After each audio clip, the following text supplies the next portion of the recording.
I'm Carolyn, and you are watching The Buzz. And on today's show, we have Friday's favorite poster child, Rebecca Black.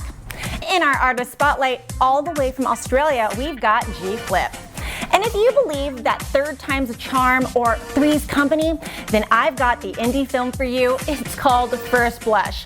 Our show is so much fun today. Roll that intro. Hi, my name's Rebecca Black, and let's get buzzed.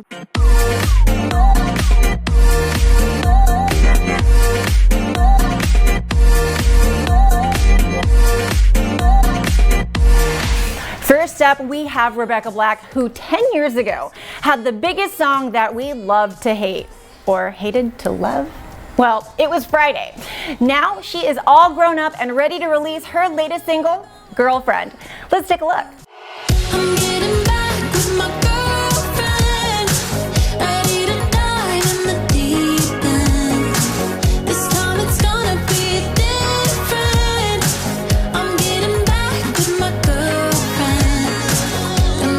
Hey Rebecca, how are you? I'm not sure if you will remember this, but you were our very first interview on this show. It was a follow-up to Friday, which was appropriately called Saturday. So this was way before Zoom, and we actually had to do something on the phone because your manager said you kind of forgot because you had a test the next day. Well, there's a lot of things I could have done better in high school, but 7 a.m. waking up in the morning, gotta be fresh, gotta go downstairs, gotta have my bowl, gotta have cereal, seeing everything, the time is going, ticking on and on, everybody's rushing, gotta get down to the bus stop, gotta catch my bus, I see my friends, kicking in the front seat, sitting in the back seat, gotta make my mind up, which seat can I take? It's Friday. So if you had to do it all over again, would you? I think above anything else, above the things I've gotten to do, and obviously the criticism that I dealt with at such a young age, that experience, while it's not all of who I am, it's a huge part into why I am the person that I am today, and that I wouldn't change for the world. So yeah. So how was it overcoming all the hate that you received on the internet? I think that many of us now more and more are kind of getting our own little slice of whatever the internet deals us, and there's so much access to everything, and I think so much access to so many people having these, you know, whether they be huge experiences or small little pieces of what it feels like to have that much of strangers' attention on you, and it's a lot to take in, especially me being so young at the time. I was 13. The internet was a completely different place, and that didn't happen every day to teenagers, and I don't think that many people really knew what they were getting themselves into when they were posting things online, me included. So it was just a lot to process, and I did the best that I could to try to understand. And there's a lot of decisions that all of a sudden you have to make very quickly when something gets attention that you didn't really think would. Should you keep it up? Should you take it down? Should you act like it never happened? What are you going to say? What does it do to your mental state? There's so much. So it was a lot to process. I'm glad that I had my mom with me to help me make those decisions, but at the same time, with something that's so personal to you, it's hard to really involve anybody else in that. If that makes sense.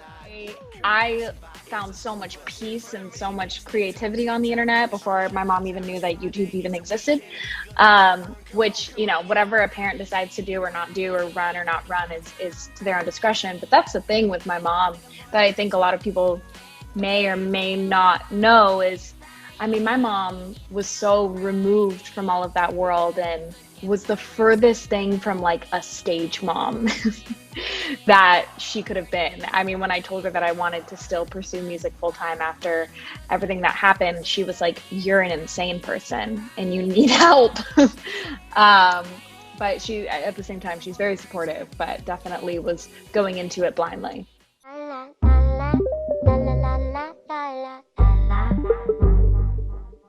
Do you wanna know a secret? I know that you'll never keep it, promise. Try to keep it simple for you.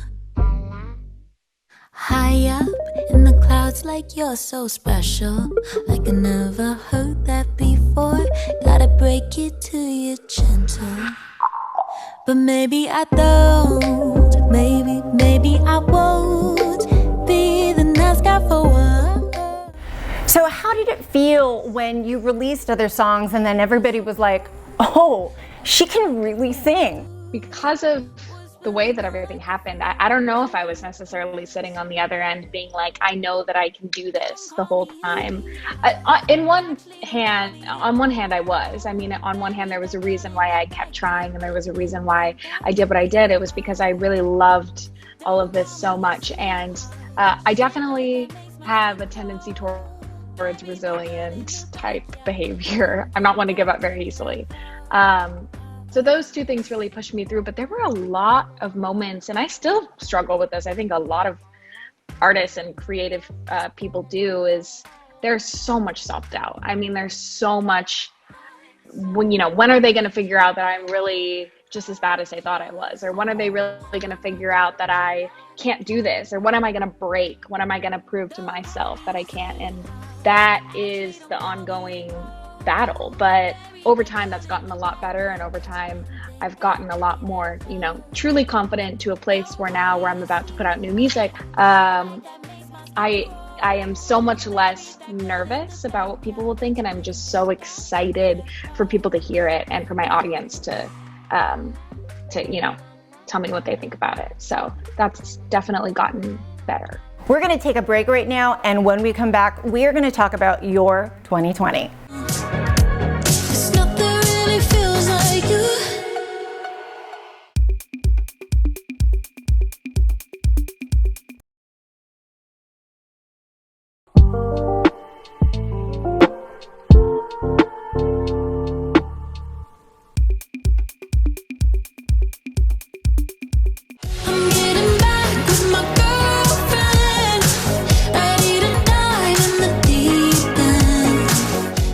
Rebecca, thank you so much for doing this.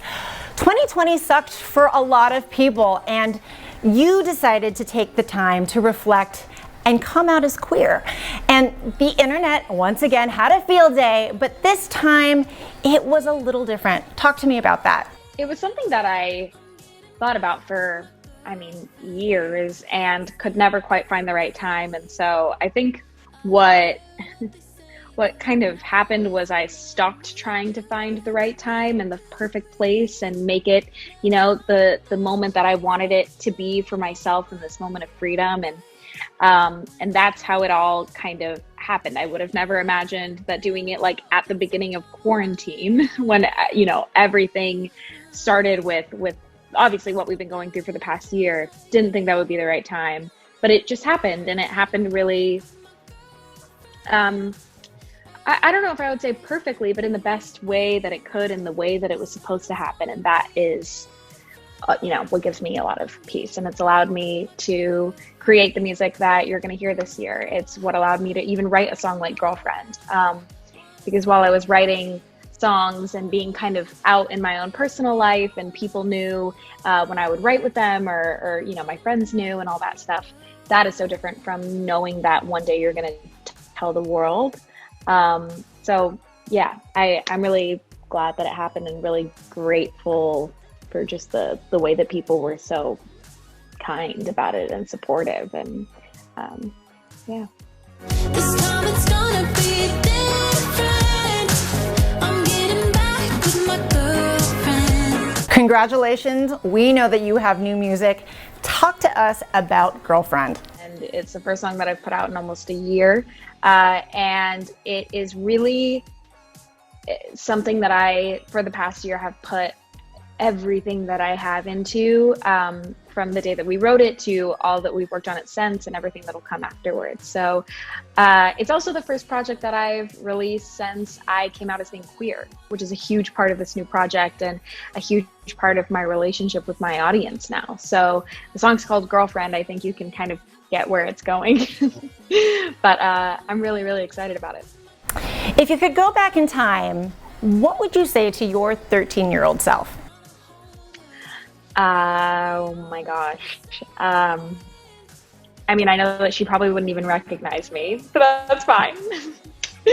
But I would just hope that, I mean, that's exactly that, is I hope that she would be able to allow a little bit more kindness to herself, you know? And I think especially as kids, we are just trying to understand the world around us enough. And when it comes to how we see ourselves and, you know, how we kind of let people treat us, I think we're really susceptible to a lot of crazy things and a lot of really difficult feelings and challenges. And so I would just encourage her and everyone around her to just be a little bit easier on herself, because, you know, all of the stuff that's going on in her world, especially the like stupid 13-year-old stuff, you're not going to remember that. I barely remember what I did yesterday, you know, but what I do remember are the positive things that I really taught myself and learned to, you know, kind of speak to myself about. So It's Friday, gotta get down on Friday. Everybody's looking forward to the weekend. Friday, getting down on Friday. Everybody's looking forward to the weekend. Partying.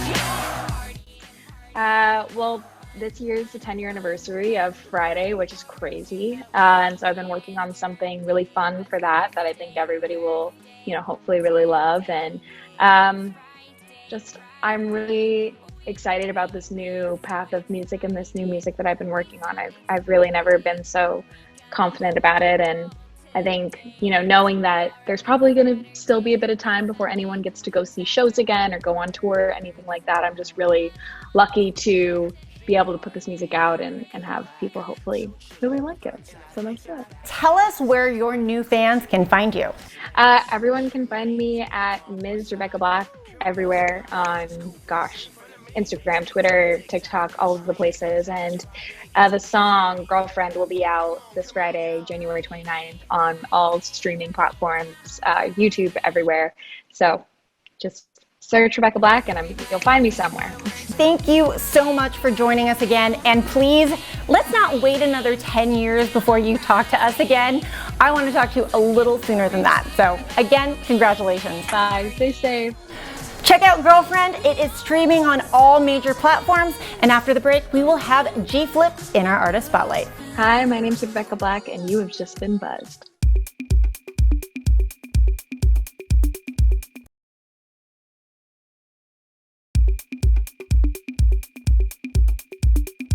Hailing from Melbourne, Australia, we have G Flip, who has already conquered the Australian airwaves and is now ready to take over the US market with her percussive pop sound. She just dropped her new song Queen featuring MXM Tune, and she has her own shoe. Let's take a look.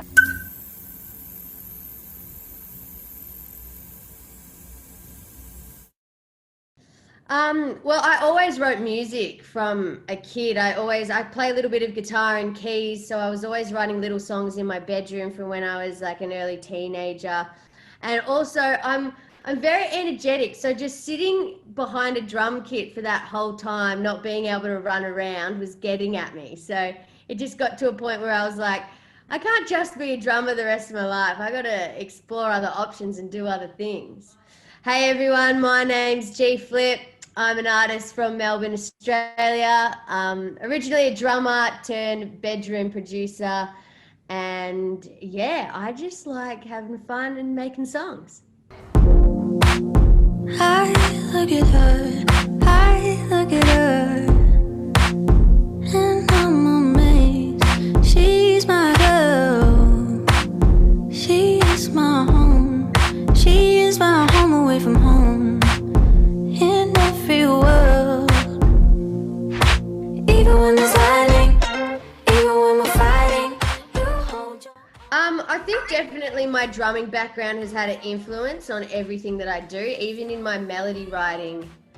Like, even when I'm writing for myself or writing for other artists, they'll comment and be like, God, that's so rhythmic. And I think it's because I'm used to just playing drums, and I did so much rudimental practice and played snare drum in orchestras and studied drums and music at university. So think that's heavily influenced everything that I do and all my music. From my first record, most of it was just made in my bedroom using Logic preset sounds because I didn't have enough money to buy myself synths and everything, all the plugins that I wanted. So I was literally just using the patches on Logic and just augmenting the sounds with filters and stuff. And so yeah, a lot of my sound came from that, and also like my bedroom drums. And obviously I'd make kind of synthy pop with hooks, and then I'd always think the finishing touch would just be live drum kit. So then I'd get on my drums and then start bashing stuff out. So definitely my bedroom production, I think, has a sound for sure. Why we always acting stupid? Why we always do this to ourselves? Why we always acting stupid? I wouldn't wanna do this shit with anybody else. Cause we kiss and fight and we fuck all night. Cause we kiss and we fight. Now, again, your music is becoming more popular, and a lot of people are learning about you. And yes, you're not an overnight success. But then, like with the stuff that you've done in the past, do people go back and start listening to that too now? Yeah, I think people definitely dive into, you know, a lot of my old music, or it's not really that old, it's like last year, the year before.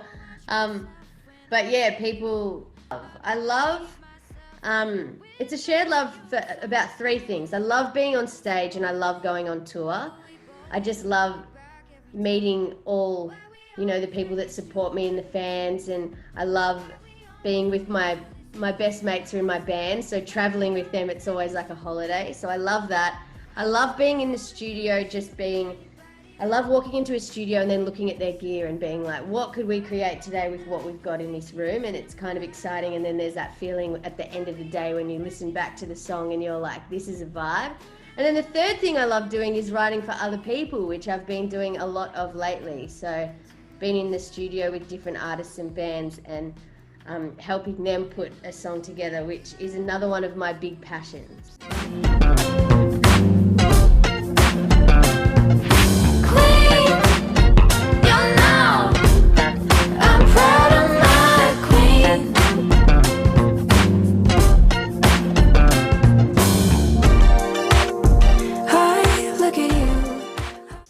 It's a song called Queen featuring MXM Tune. Also, me and Rostam produced it in LA a couple years ago. If you don't know who Rostam is, you need to go check him out. He was formerly in Vampire Weekend, and he's an amazing, awesome dude. And yeah, it's a song called Queen. It's about, I wrote it thinking about the powerful, strong women in my life, like my mum, my sister, and my nana. A lot of the songs I write are about heartbreak and relationships. This one's not about that. This is being about being proud of someone and loving someone. And yeah, it's called Queen because the women and people in my life are queens. I'd rather go to bed. There's a mess up in my head. If I'm honest, I'd rather go to bed. Yeah. I've got my own Crocs. So in when was it, November, I dropped my own Crocs collab with G Flip. So I've got my own Crocs. So my life is complete. I can retire now. So Crocs are the shoe. They are the shoe. I've got in my second bedroom in my room 2 stands full of Crocs. I've definitely thought about maybe in the future doing like a genderless clothing line. Because I don't know, I always find that I'm kind of stuck when I go shopping. I don't really fit into the women's section of clothes. I like the men's section, but I'm 5'3", so I'm small. So I'd really like to one day do some kind of genderless clothing line. I think that'd be really cool, but you know, that's for the future. Right now I'm concentrating on the music, but you never know, it might pop up soon. I've been getting a lot of more new music together. Currently writing for myself a lot at the moment, and yeah, I'd like to put a little EP out before the end of the year, but it's more if I can just get it all together. It's finding it a little bit more difficult with the new way the world's running with COVID. I'm very hands-on. I want to be on the instruments. I want to be on the keys. I want to do it all. So I found it a little bit harder working with some of my favorite people through the Zoom thing. But yeah, just trying to finish some stuff, and hopefully I get a little project out later in the year. But if not, definitely the following year. Well, Australia's doing pretty well with the whole COVID situation, so there are some shows for me coming up soon. I think in a few weeks I'm playing at the Tennis, and are doing a few little other things, and there's some shows that have come up later in the year. And in terms of live streaming, I think there definitely will be some time during the year that I'll probably put a live stream show together just for all the fans that are overseas or international that can't exactly get to a show. And then just staying connected and staying online with people so they have that entertainment and that enjoyment. So yeah, just being present in the social space. You can follow me on Instagram at just GFlit. You can follow me on TikTok with GFlit Music. Follow me on Twitter, GFlit Music. Follow me on Facebook, GFlit Music. And I won't give you my home address, but yeah, you can catch me anywhere else. You can find me everywhere. Hi, I'm GFlit, and you've just been buzzed. Don't go anywhere because we have the cast from First Blush after the break.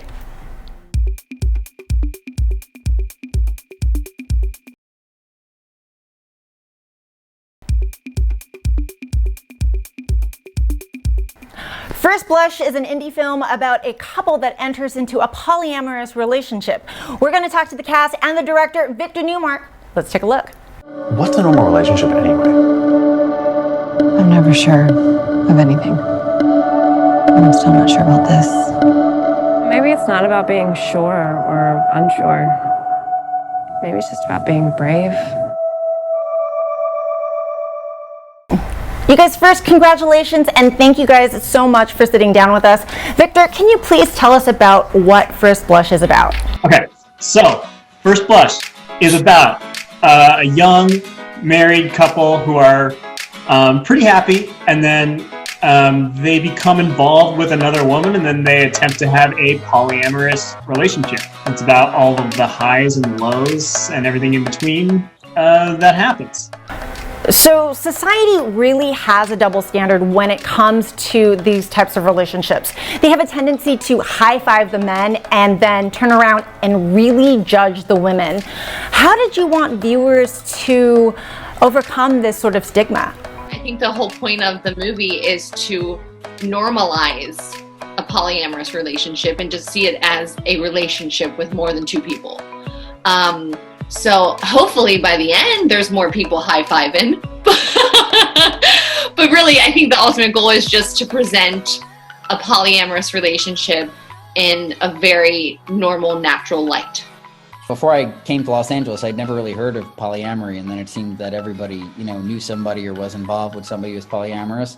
I think that it, from my perspective, from what I heard, it had a lot of negative connotations and was sort of demonized, and so it was nice to learn about it and get a fresh perspective and to be able to, dive into these people and then bring that story for others to now learn about and, fall in love with. I mean, sexuality is such a fascinating thing, and you can't be black and white about it.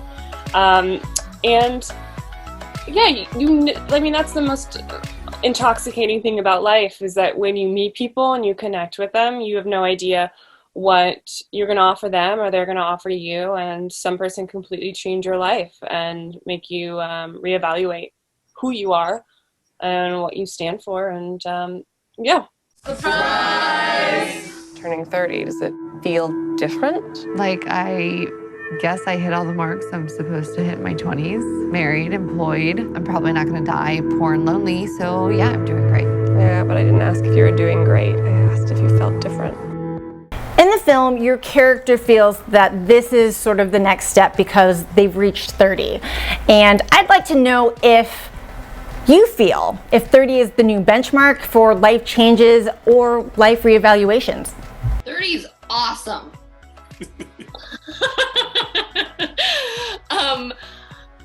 Obviously Nina was at a place of questioning like what she had done up until turning 30, right? Of going like, okay, well, I guess I've met all of these so-called requirements.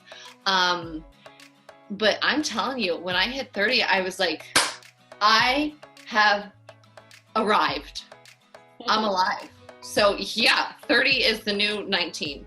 So I'd like to know, when somebody is invited to be a third in this type of relationship, do they become a third wheel, or is that third person treated equally in a polyamorous relationship? I'm sure there is in other instances, but no, in this, not really. I think we all try to, they navigate it, I think, pretty well. There are instances where I think when we tend to get into a third wheel type scenario where, like, my character Drew goes off with Olivia and does something, that's when kind of the wheels start to fall off the cart. And so the whole relationship between the three of them is kind of based on all three components being there and working with each other, consistently. Yes, if you want to make a tricycle, you need three wheels. So everyone gets to be the third, if that's what you're going for. I feel that in any kind of relationship, whether it's one-on-one or 3 people, 4 people, whatever, you always run the risk of someone feeling like they're not being heard, or if their needs aren't being met, or something's not being communicated to them. So absolutely, if you have 3 people in a room, you do run the risk of like one person feeling shut out and then having to kind of get back into it. I don't feel that the problems that the people encounter in the movie are necessarily because they're in a 3-way relationship. I think everything that the characters go through could happen in any type of relationship. It just happens to be happening in a 3-person relationship. Rachel, tell our audience where they can watch First Blush. You can see First Blush starting February 2nd on iTunes, Google Play, YouTube, Amazon Prime, Microsoft something. And Sorry. I'm going to give it to Victor now. Go, Victor! Great, DVD, we've got commentary from the whole cast, including all the support, everyone's on there. See it in perfect 1080p quality. I mean, you've got to get on this. It's the deal of the century, guys. Thank you so much for taking the time to sit down and talk to me. And that's all we have. Special thanks to Rachel, Ryan, Kate, and Victor Newmark. Shout out to G Flip and Miss Rebecca Black. Don't forget to like us on Facebook, tweet us at Twitter, and double tap us on Instagram, all at buzz_access. We are already 1 month into 2021, and guys, Coachella has already been canceled. This COVID thing, it's not gonna go away anytime soon. So please, wear your mask, social distance, wash your hands, and if you can, just stay home. Most importantly, don't be an asshole. Here's to Coachella 2022.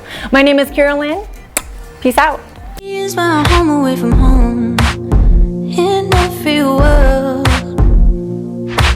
Even when there's lightning, even when we're fighting, you hold your own. Nothing ever breaks you. Who the fuck made you? For more stories and extended clips, go to thebuzzallaccess.com. I'm Trey Rich, and you've just been buzzed.